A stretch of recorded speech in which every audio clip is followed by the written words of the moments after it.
Minister for Communications, the Minister for Education, Deputy Ministers of State, the Chief Executive of African Brains, traditional rulers, members of the diplomatic corps, distinguished participants, fellow Africans, ladies and gentlemen. I thank African Brains, the organizers of this event, and the Ministers of Education and Communications for the invitation to participate in the 9th edition of Innovation Africa, which is being held in Ghana.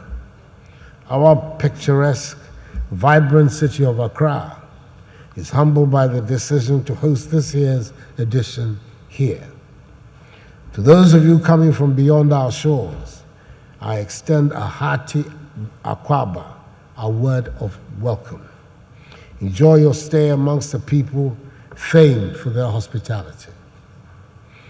Ladies and gentlemen, this summit has over the years been dedicated to advancing innovation, bridging the gap between education and industry, developing digital skills, promoting the use of information and communication technology, and holding governments on the continent to fulfilling the pledge of guaranteeing quality education for all.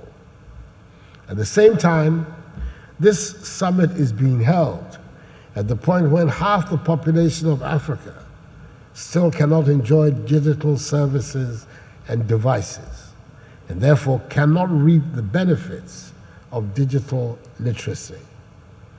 It also comes at a time when the United Nations is projecting that by 2035, Africa's working population will be a quarter of the world's population, and a third of the world's youth population, i.e. between the ages of 15 to 24 years, will be in Africa.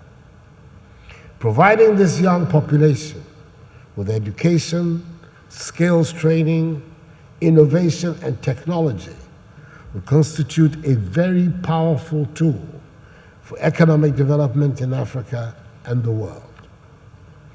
Africa has the unique opportunity engendered by the globalization of technology to achieve quantum development gains by leveraging technology and innovation.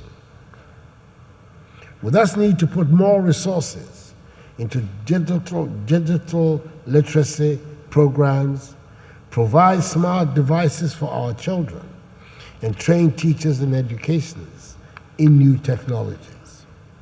Effective education in the 21st century will be difficult to achieve without paying attention to the growth of innovation and the development of ICT. We every day lament the fact that we started in Ghana from the same pedestal as nations like Malaysia, Singapore, and South Korea. The truth is that they have made it simply by wiping out illiteracy and arming a generation of citizens with education and the skills to power their nation's development. Citizens can make informed choices if they have the capacity to do so. In a fundamental sense, education is the key to human development and to widening life's options for individuals and society as a whole.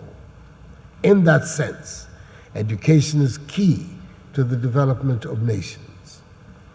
As several parts of the world experience aging populations, we will have the largest number of young people in the world, and it is incumbent on us to provide them with the right education and skills to enable them unleash innovative ideas that will transform our countries and the world.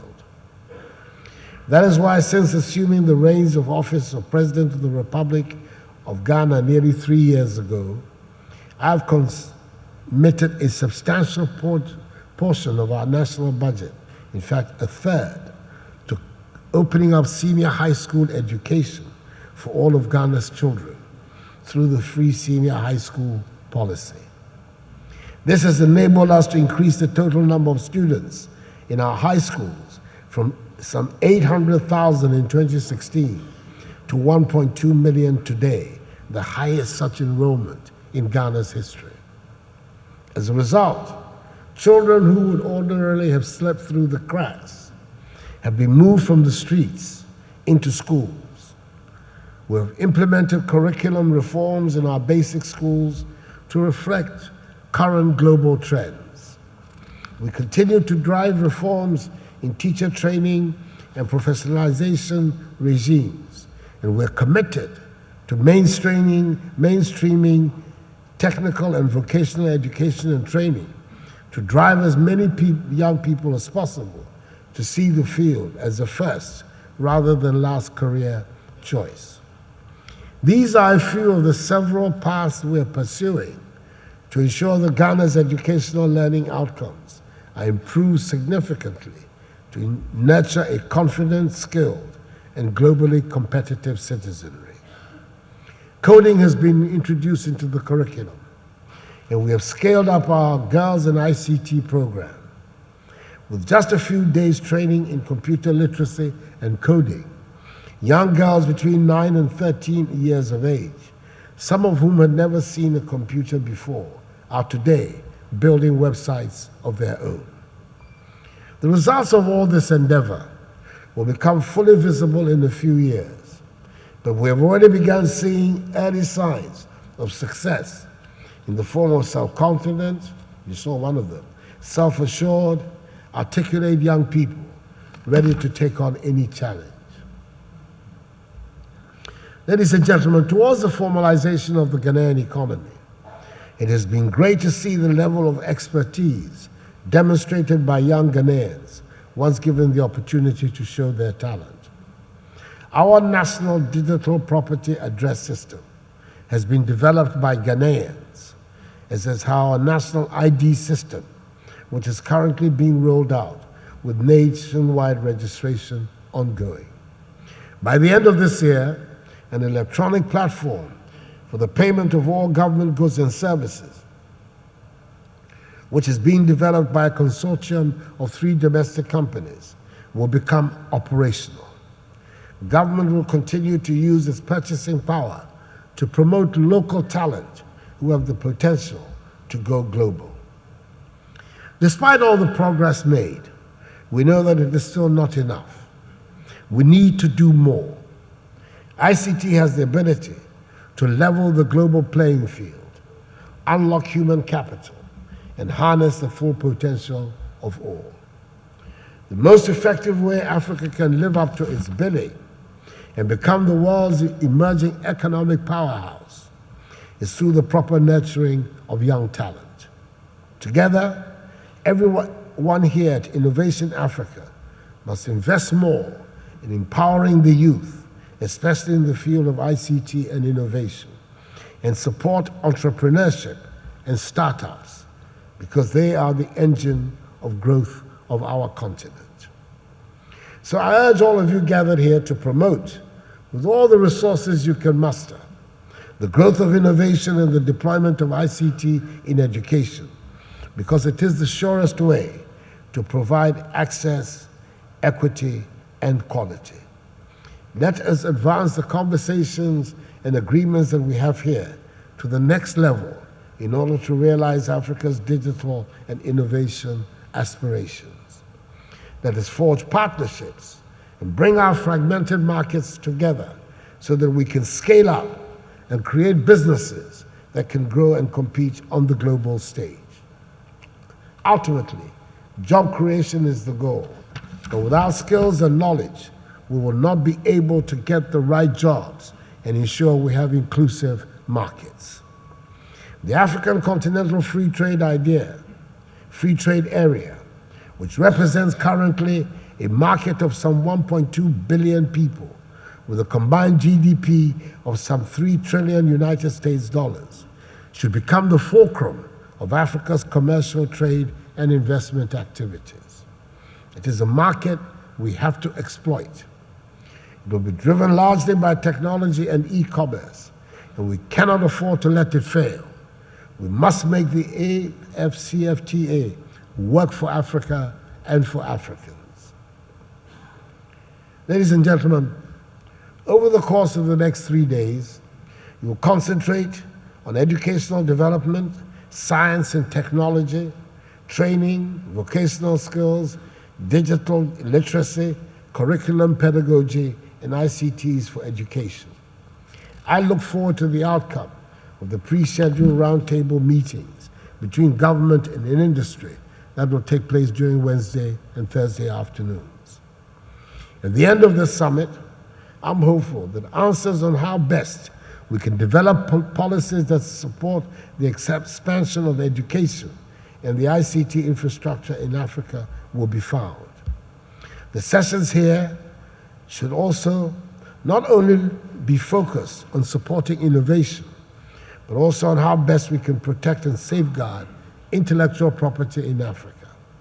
It is sad to learn that we have sometimes lost our innovations through lack of infrastructure that protects our own intellectual output. I learned recently about the example of mobile money, a platform which was developed in Kenya and has revolutionized digital financial services globally. Ghana today is the fastest growing mobile money market in Africa. However, the young Kenyans who developed this technology did not patent it and thus do not own the intellectual property rights to it.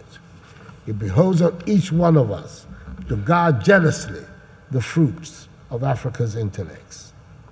I have said, and I firmly believe, that we can build a Ghana, indeed an Africa beyond aid, that is a prosperous and self-confident Africa that is in charge of economic destiny, a transformed Africa that is prosperous enough to be beyond needing aid, and an Africa that engages competitively with the rest of the world through trade and investment.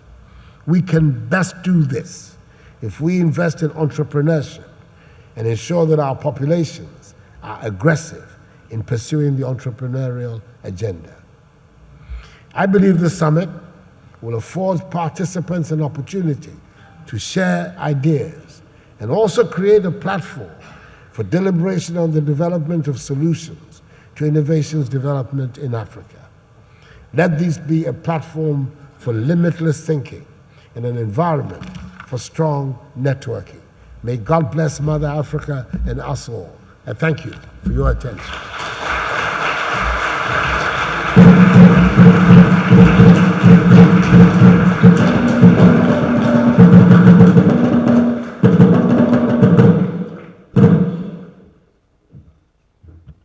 Okay, thank you very much, Your Excellency, Mr. President.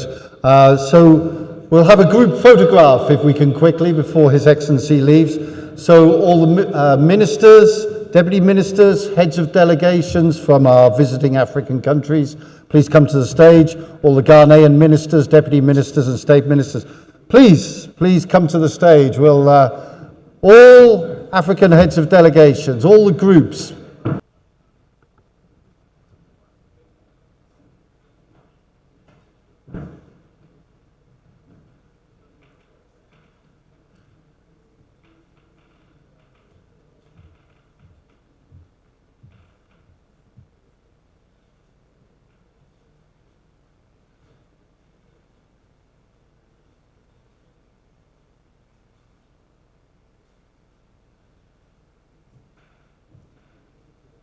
okay, let's give one last warm welcome to His Excellency. Thank you very much, Mr. President. If we could just remain seated for a minute, and then we'll